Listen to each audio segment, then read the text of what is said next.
What would you do if the only thing your father left you was an insult?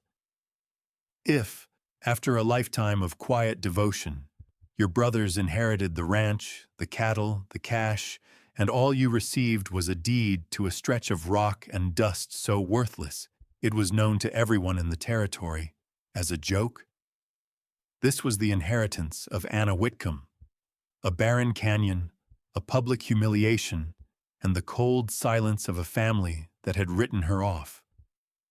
But the truth waiting in that silent, sun-baked stone was a secret language of love, a final gift more valuable than any herd or banknote. Settle in and stay close as we journey into the heart of a forgotten canyon and uncover the story of a daughter's vindication. Let us know in the comments where you're watching from tonight.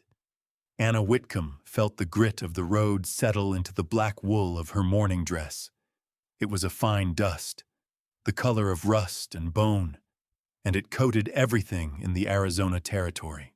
It coated the brim of her hat, the leather of her saddle, and the surface of her grief, which felt just as vast and dry as the landscape around her.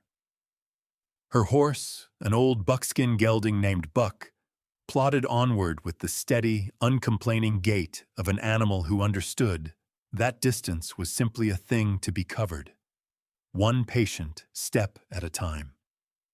Behind them, the Whitcomb Ranch, with its green pastures fed by the Gila River and its sprawling adobe house, was already lost to the shimmering heat haze. Before them lay nothing she recognized. In her saddlebag, wrapped in oilcloth, was a folded piece of paper, a deed. It was the only thing her father, a man of few words and even fewer displays of affection, had left solely to her. Her brothers, Thomas and Caleb, had made sure she understood what it meant. At the lawyer's office in Redemption, their polished boots had gleamed under the lamplight, while hers were scuffed with the dust of the stables she was no longer welcome in. To my sons, Thomas and Caleb, I leave the ranch, the livestock, and all accounts, the lawyer had read, his voice a dry monotone. To my daughter Anna, I leave the parcel of land known as Whitcomb's Folly. Thomas had not even bothered to hide his smirk. A canyon, a waterless, useless gash in the earth 50 miles south, a place her father had bought 2 decades ago in a fit of fancy and never once visited. It was a joke, and she was the punchline. The ride to redemption had been a blur of strained civility and veiled threats. "There's no place for you at the ranch now, Anna," Thomas had said, not unkindly, but with the flat finality of a closing door. "A woman alone. It's not right." What he meant was a woman with no inheritance was a liability. She had spent her life in her father's shadow, managing the household, tending the gardens, mending what her brothers broke. She had been a steady, quiet presence, as reliable and overlooked as a well-worn tool. And like a tool no longer needed, she had been set aside. She pulled Buck to a stop at the crest of a low rise and looked back one last time. Nothing. Just the endless, indifferent blue of the sky and the brown of the earth. She remembered her father's hands, calloused and scarred from work, but always surprisingly gentle when he'd check a horse's hoof or reset a fence post. He had been a hard man, a silent man, but she had believed he saw her. She had believed her quiet diligence had been noted, valued. The deed in her bag felt like a final, damning verdict on that belief. A piece of paper that declared her worth to him was exactly nothing. She nudged Buck forward, turning her face toward the south, toward the punchline. She would go see it. She would stand on the worthless ground her father had left her, and know, once and for all, the full measure of her disinheritance. The sun beat down, and the silence of the desert was absolute, broken only by the rhythmic creak of saddle leather and the soft thud of hooves in the dust. Every mile took her further from the only home she had ever known, and deeper into a future as blank and unforgiving as the land itself. The lawyer, Mr. Abernathy, had cleared his throat, the sound unnaturally loud in the still, paper-scented air of his office. He avoided her gaze as he slid the deed across the polished surface of his desk. "Your signature here, Miss Whitcomb." Her hand trembled slightly as she took the pen. Beside her, Thomas shifted his weight, the leather of his new gun belt creaking with smug impatience. Caleb, ever his brother's echo, stared out the window at the dusty main street of Redemption, already counting the cattle he now co-owned. "Whitcomb's Folly," Thomas murmured, just loud enough for her to hear. Father had a sense of humor, right to the end. Anna said nothing. She dipped the pen in the inkwell and signed her name, the loops and swirls of the letters feeling like a stranger's. Anna Whitcomb, owner of a worthless canyon. The ink was as black as her dress, as final as the dirt on her father's coffin. Mr. Abernathy blotted the signature with a piece of felt and folded the document with precise legal snaps. "It's all in order," he said, handing it to her.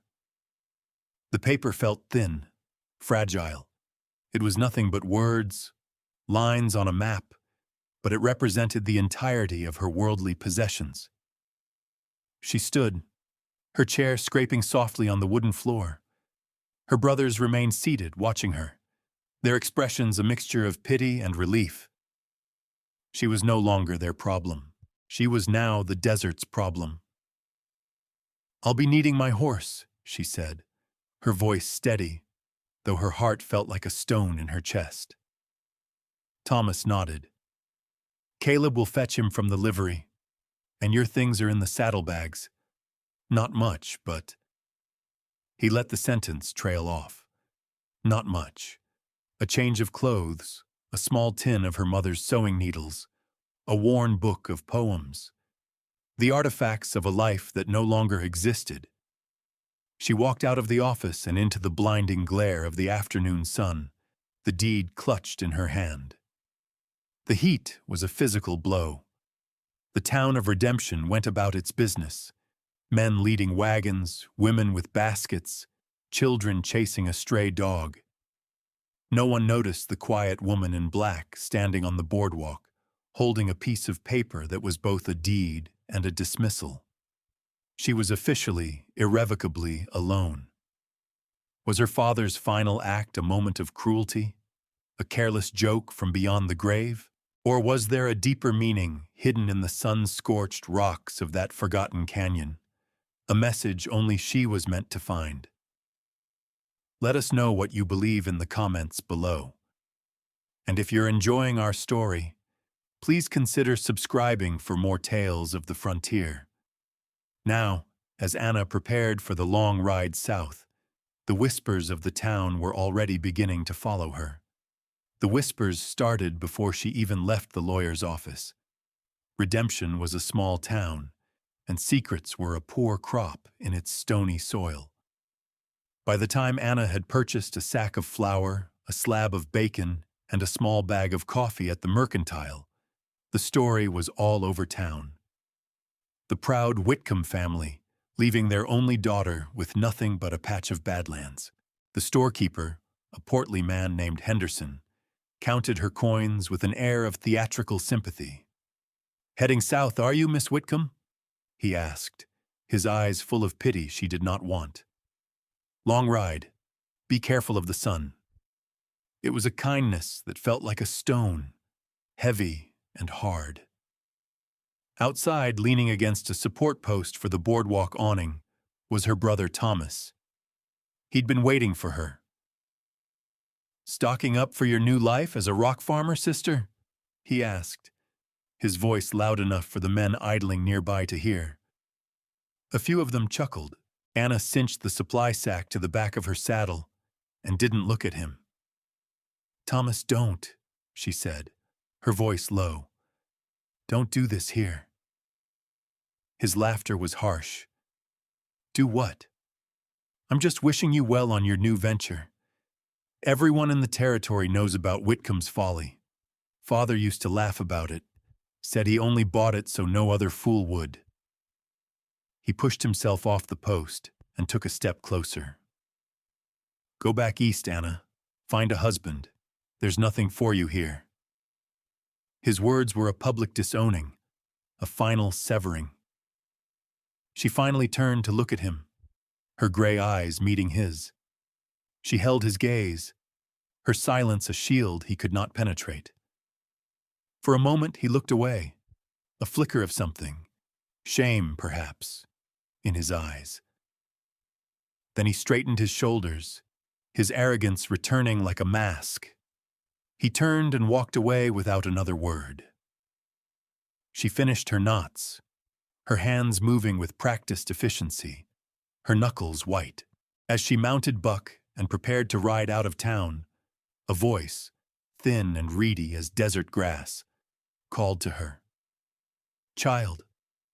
An old woman sat in the sliver of shade beside the assayer's office. She was Pima, her face a beautiful map of wrinkles, her black eyes sharp and knowing. Anna had seen her in town for years, but had never spoken to her. The woman beckoned her closer with a single crooked finger. Anna hesitated, then guided Buck over. The old woman looked at the horse, then at Anna, then at the vast, empty horizon to the south. They give you the stone place, she said. It wasn't a question. Yes, Anna replied. The woman nodded slowly, a faint, secret smile touching her lips. Some roots need stone to grow strong, she said. Her voice was quiet, but it carried a strange weight, the authority of seasons and sorrows. Then she closed her eyes, the conversation over. Anna stared at her for a moment, the cryptic words echoing in her mind. Some roots need stone. It made no sense. It was just the rambling of an old woman. But as she urged Buck into a walk, leaving the last buildings of redemption behind, the phrase stayed with her, a single puzzling seed planted in the barren soil of her thoughts. The journey south was a descent into silence.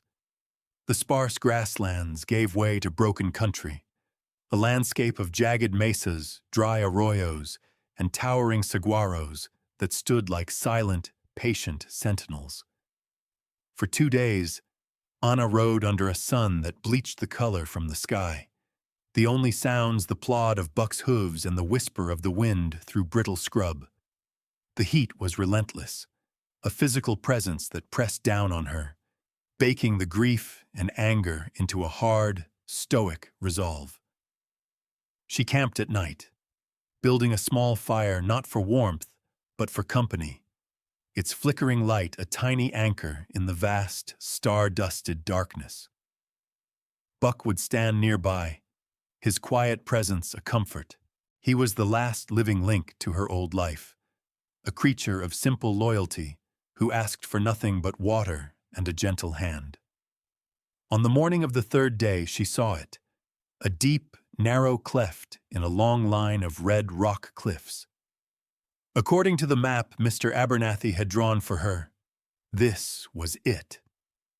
The mouth of Whitcomb's Folly. She reined in Buck at the entrance, her heart sinking. It was worse than she had imagined. The canyon was a scar, a wound in the earth. The walls were sheer, crumbling rock, and the floor was a choked jumble of boulders and thorny mesquite. There was no grass, no sign of life beyond a few hardy lizards skittering over the hot stones. There was no water. Thomas had been right. Her father had left her a piece of hell. A wave of despair washed over her, so potent it almost buckled her knees. This was the final joke. To be brought to this desolate place and forced to confront the truth of her own worthlessness. She slid from the saddle, her legs stiff and unsteady. Buck nuzzled her shoulder, his warm breath a small comfort against her cheek. She leaned against him, her forehead pressed into his dusty coat, and for the first time since the funeral, she allowed the tears to come. They were hot and silent, carving clean paths through the dust on her face. She cried for her father, for the home she had lost, and for the utter, crushing loneliness of this place. When the tears subsided, a quiet emptiness remained. She looked up at the canyon walls, which seemed to lean in, trapping her. The sun was directly overhead, beating down with a merciless intensity. There was no shade, no shelter. It was a place designed to break things. But as she stood there, small and alone in the vast, cruel landscape, a tiny, stubborn ember of defiance began to glow within her. They had sent her here to fail, to disappear. Her brothers, the town, perhaps even her father. But she was a Whitcomb, and Whitcombs, for all their faults, did not break easily. She would not give them the satisfaction. She would stay, at least for one night. She would sleep on the land she owned, and in the morning, she would decide her future. That evening, she made a simple camp just inside the canyon's mouth. The rocks held the day's heat long after the sun had set, and the air remained warm. As darkness fell, a profound silence descended, deeper than any she had ever known. The stars emerged, a brilliant, cold fire scattered across the black velvet of the sky. Lying in her bedroll, Anna stared up at them, feeling impossibly small. The old Pima woman's words returned to her. Some roots need stone. Here there was nothing but stone. For 3 days, Anna did little more than exist in the canyon. She moved with the sun, seeking the slivers of shade cast by the towering rock walls, conserving her energy and her water. She walked the length of the canyon floor, a winding mile from the mouth to its abrupt end at a sheer rock face. It was a geologist's nightmare, a chaotic jumble of fallen boulders, sharp scree, and thorny brush that tore at her clothes and skin. Her initial despair hardened into a grim acceptance. The place was exactly what it appeared to be, worthless, and yet she stayed. There was nowhere else to go. To ride back to redemption would be to admit defeat. To ride east or west into unknown territory was a fool's errand. Here, at least, she was a landowner. The irony was bitter, but it was all she had. She spent the hours observing, learning the canyon's subtle rhythms. She learned which lizards preferred which rocks, where the wind eddied and sighed, how the light of dawn and dusk painted the cliffs in shifting shades of ochre, crimson, and violet. The place had a severe, stark beauty, but it was the beauty of a skeleton, stripped of all life and softness.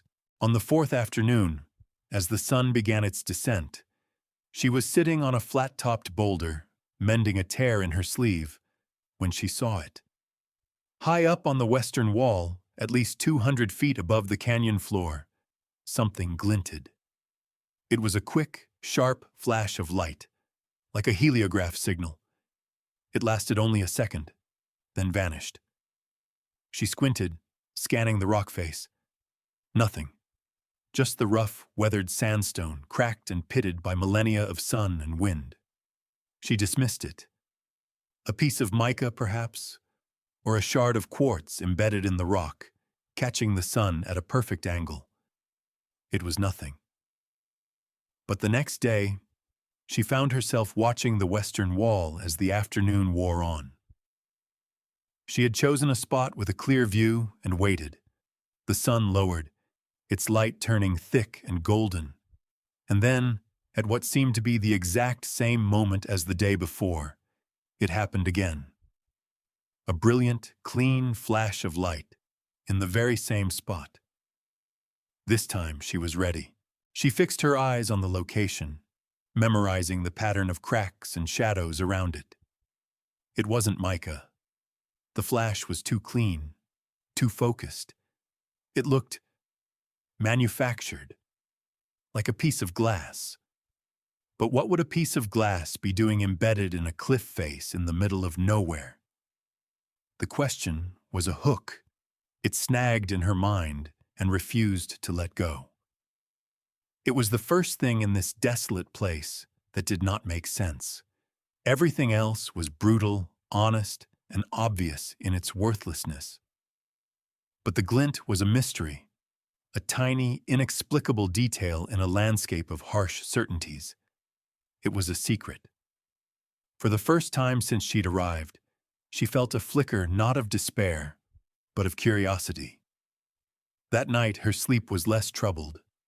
The canyon still felt vast and lonely, but now it held a question. And a question was a kind of hope. The glint became an obsession. It was a destination, a purpose. To reach it, however, was another matter. The cliff face was sheer, impossible to climb directly. The only approach was from the side, up a long, treacherous slope of loose rock and scree that led to a narrow ledge system higher up. To even reach the base of that slope, she would have to clear a path through a dense thicket of mesquite and catclaw acacia that guarded the western side of the canyon floor. The work was brutal. Using a small hand axe and a camp knife, she began to chop and hack her way through the thorny vegetation. The sun was merciless. Sweat stung her eyes and soaked through her clothes. The thorns tore at her, leaving a crisscross of angry red scratches on her hands and arms. Every muscle in her body ached with a deep, satisfying pain. The labor was a balm. It focused her mind, silencing the relentless loop of grief and resentment. Hacking at the stubborn, deep-rooted brush, she felt as if she were clearing the tangled mess inside herself. Buck would watch her from a safe distance, his ears twitching, a silent, steady companion to her toil. Each evening, she would clean her wounds, eat a simple meal of bacon and hardtack, and fall into an exhausted, dreamless sleep. Days bled into a week. The pile of cleared brush grew, and a narrow, winding path began to emerge. One afternoon, as she was prying a large rock out of the soil, her shovel struck something hard with a metallic clink. She knelt and dug around it with her hands, pulling a heavy, rusted object from the dirt. It was the head of a pickaxe. It was old, the steel pitted and scarred, but the shape was familiar. She turned it over in her hands, her fingers tracing the faint maker's mark stamped into the metal just below the eye. It was a small, stylized W inside a circle, her father's mark. A memory, sharp and sudden, pierced through her. She was a girl of 10, standing in the doorway of his blacksmith shop, the air thick with the smell of coal smoke and hot iron. He was hammering a piece of glowing steel on the anvil, the rhythmic clang a kind of music. He had looked up, seen her watching, and had given her a rare, small smile. He had forged all his own tools, marking each one with that simple W. He had been here.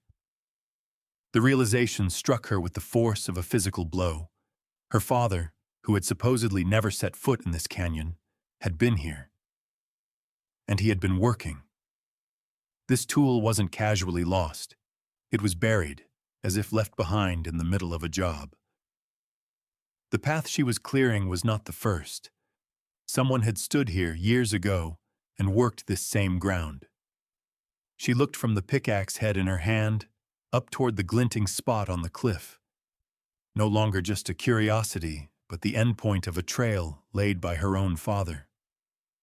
The canyon was no longer just a piece of worthless land. It was a place that held a piece of him. The work was no longer a simple act of defiance. It was an act of discovery, of following him into a secret he had kept for 20 years. After another week of relentless labor, the path was clear.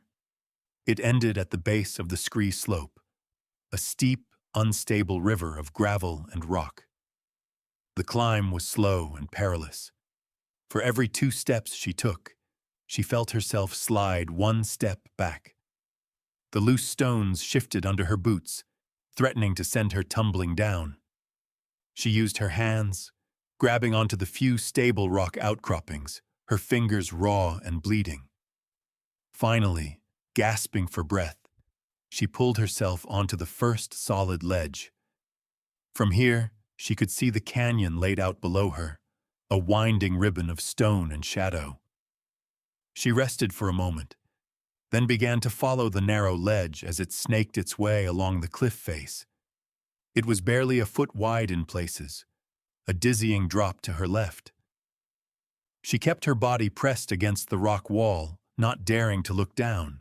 After 100 yards, the ledge widened and sloped upwards, leading to a broader terrace. And there, directly in front of her, was the source of the glint.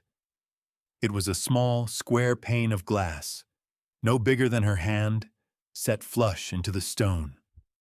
It was so skillfully placed, so perfectly integrated into the natural cracks of the rock, that it was nearly invisible unless the sun hit it at precisely the right angle. It was a window. Her heart hammered against her ribs. She ran her fingers over the cool, smooth surface of the glass, then traced the seams around it. The surrounding rock was not natural. It was dressed stone, fitted together with the skill of a master mason. This wasn't a cliff face. It was a wall. She followed the wall to the left and found the door. It was a massive slab of sandstone, perfectly cut to fit the opening, resting on ingenious stone hinges. There was no handle, only a small, finger-sized depression near the edge. She put her fingers in it and pulled. For a moment, nothing happened. Then, with a low, grating groan of stone on stone, the door began to swing inward, opening into darkness. The air that flowed out was cool and still, carrying the faint, clean scent of damp earth and deep stone. She hesitated for only a second, then stepped across the threshold. For a moment, she was blind. Then her eyes adjusted to the gloom. She was standing in a room carved from the living rock. A single shaft of light from the small window illuminated a space that was both a workshop and a home. A sturdy wooden workbench stood against one wall, with tools hanging in neat, orderly rows above it. Hammers, chisels, saws, drills. Her father's tools, each one bearing his mark. A simple cot was built into an alcove, its mattress stuffed with dry grass. In the corner, a stone basin sat beneath a dark, wet patch on the ceiling, where water seeped slowly from the rock, dripping with a quiet, meditative rhythm into the basin below. It was a spring, a hidden, living spring. On a small hand-carved table sat a tin box. With trembling hands, Anna lifted the lid. Inside, nestled on a piece of faded velvet, was a small, leather-bound journal. She opened it to the first page. The handwriting was her father's, strong and clear. "My dearest Anna," it began. "If you are reading this, then you were strong enough to look past the world's judgment and find your way here. I could not give you the ranch. Your brothers understand land in terms of money, of cattle, of power. They would have crushed you. I have left you something better, not a piece of land, but an anchor, a place the world cannot touch, a place to be quiet and strong. This house is yours. The water is clean. The tools are sharp. Build your life here. Know that you were seen. Know that you were loved." Anna sank to the floor, the open journal in her lap, and wept. Not with grief or despair, but with a profound, soul-shaking relief. He had seen her. He had known her, better than anyone. This canyon, this house, this secret, it was not an insult. It was a sanctuary. It was a testament. It was his final, silent, extraordinary act of love. Anna spent the next weeks making the cliff house her own. She aired out the bedding, swept the stone floors, and cleaned the tools until they shone. The steady drip of the spring was a constant, soothing presence, a heartbeat for the silent house. She discovered the house was larger than she first thought. A second, smaller room was carved deeper into the rock, a natural cellar that was cool and dark, perfect for storing food. Her father had thought of everything. She learned the rhythms of her new home, the way the morning light entered the small window, the places where the spring water ran coolest, the feel of the hand-smoothed wooden table where she ate her meals.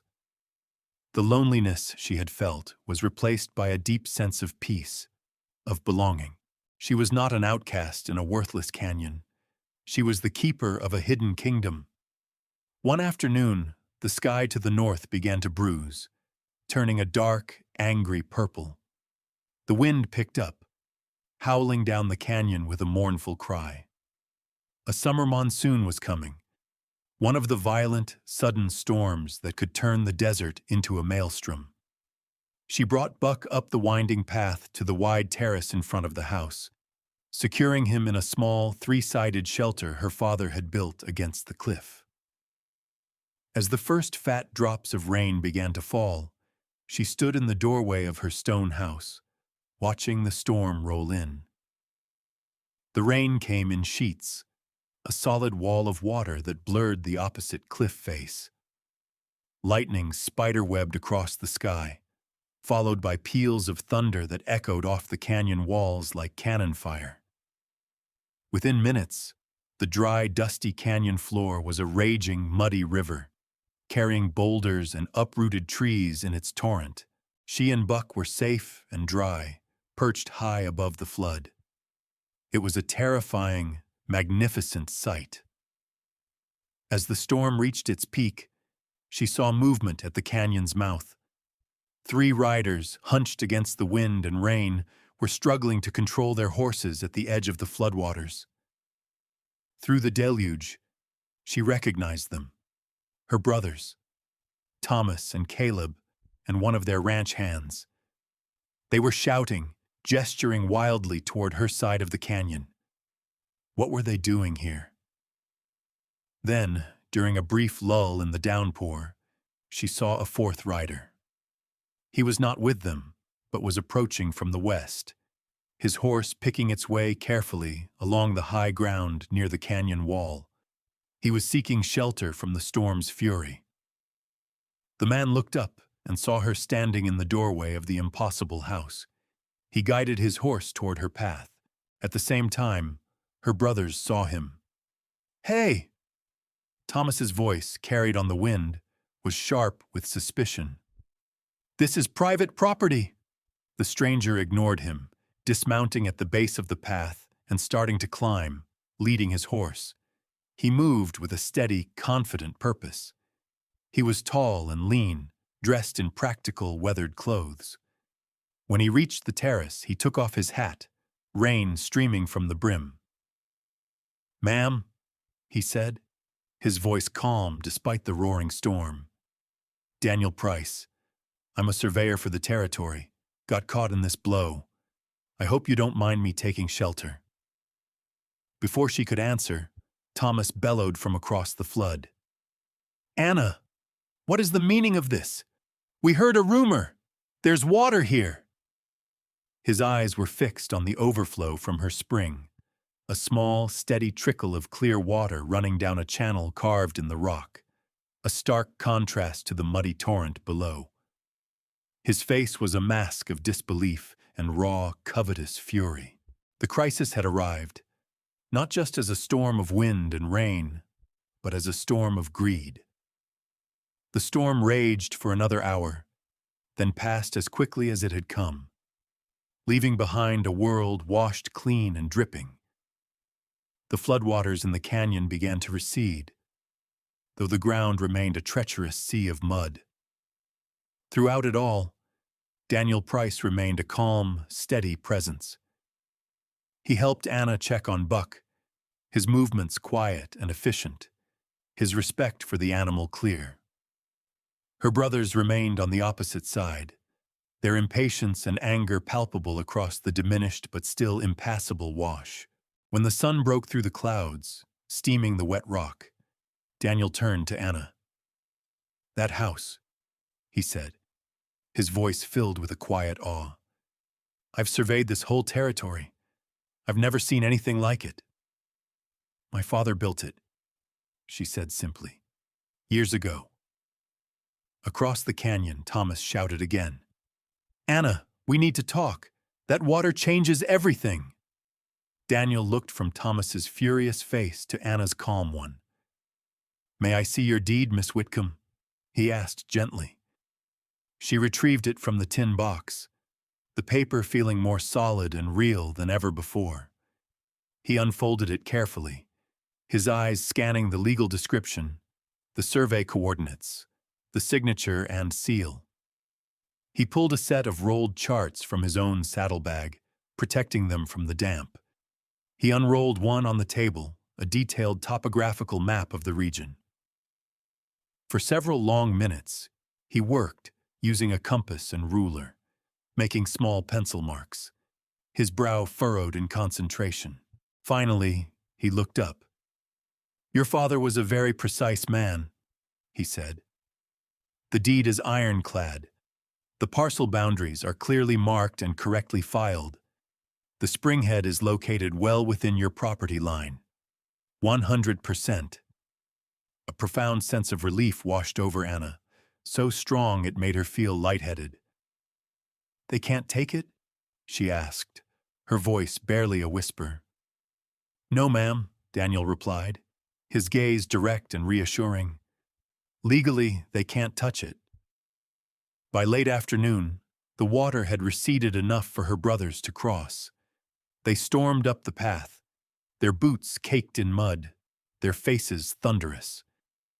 "This is family land, Anna," Thomas began, his voice shaking with rage. "That water belongs to the ranch."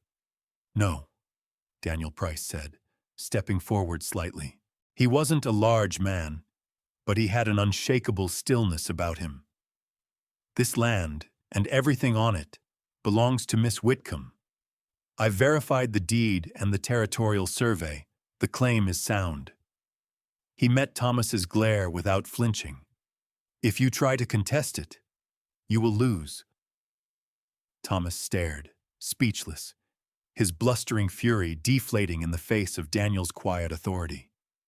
He looked at the house, at the spring, at the calm woman his sister had become, and he saw not a victim, but a queen in her fortress. He and Caleb stood there for a long moment, defeated not by force, but by a simple, unassailable truth written on a piece of paper. Without another word, they turned and descended the path, their retreat clumsy and graceless. Back in Redemption, a week later, Daniel Price filed his surveyor's report and a formal affirmation of Anna's claim at the land office. The news spread through the town like a grass fire. Whitcomb's folly wasn't a folly at all. It was a secret stronghold, a hidden oasis. The whispers that had once followed Anna turned from pity to respect, and then to something approaching awe. The woman they had dismissed had inherited the most valuable thing of all: water, independence, and a home built of solid rock. The seasons turned. The fierce heat of summer softened into the golden light of autumn. The canyon, once a symbol of her desolation, was now a sanctuary of vibrant life. Anna, guided by notes in her father's journal, had cleared a small patch of land on a sunny terrace below the house. The steady overflow from the spring allowed her to cultivate a garden. Hardy squash vines crept over the rocks, and rows of corn and beans stood green and promising against the red stone. She worked from dawn to dusk, her hands no longer soft and pale, but strong, calloused, and capable. She had found a rhythm that suited her, a life of quiet, meaningful labor. Daniel Price became a regular visitor. His survey work often brought him to the southern part of the territory, and he always found a reason to ride through her canyon. He never arrived empty-handed. A bolt of cloth from the mercantile, a new bit for Buck's bridle, a sack of precious sugar. He would help her with tasks that required a second pair of hands, strengthening a fence, moving a large boulder from her garden plot. They worked together in comfortable silence, their shared understanding needing few words. They would sit on the terrace in the evenings, drinking coffee as the sun set, painting the canyon walls in hues of fire. He would tell her about the places he'd mapped, the vast, empty stretches of land waiting for settlement. She would tell him about her father, sharing stories from the journal, piecing together the portrait of a man she was only now, after his death, beginning to truly understand. The town of Redemption had rewritten its story about her. She was no longer poor Anna Whitcomb, but the Canyon Queen, a figure of frontier legend. Travelers would sometimes ride to the mouth of the canyon, hoping for a glimpse of the woman who lived in a cliff, but none dared to enter without invitation. Her brothers never returned. She heard they had tried to challenge the deed, but Mr. Abernathy, armed with Daniel's report, had informed them they had no case. They had retreated back to the ranch, humbled and silenced. One cool evening, as a sliver of moon rose over the canyon rim, Daniel was helping her stake her tomato plants. He worked with a patient, gentle touch, his large hands surprisingly deft. He paused and looked at the stone house, glowing softly in the twilight from the lantern she had lit inside. "Your father was a remarkable man," he said, his voice full of admiration. "To have the vision to build this, the patience." Anna looked at her home, at the solid, unyielding stone that had sheltered her, at the clear, life-giving water that sustained her. She thought of the deed, once a symbol of her humiliation, now the charter of her freedom. She thought of the whispers and the scorn, and how they had driven her to a place of unexpected strength. A quiet, certain truth settled in her heart, a piece of wisdom earned through sweat and sorrow. "He didn't leave me a piece of land," she said softly, the words carrying the weight of her entire journey. "He left me a place to stand." Daniel looked at her, and in his eyes she saw not just respect, but a deep and abiding affection that mirrored her own.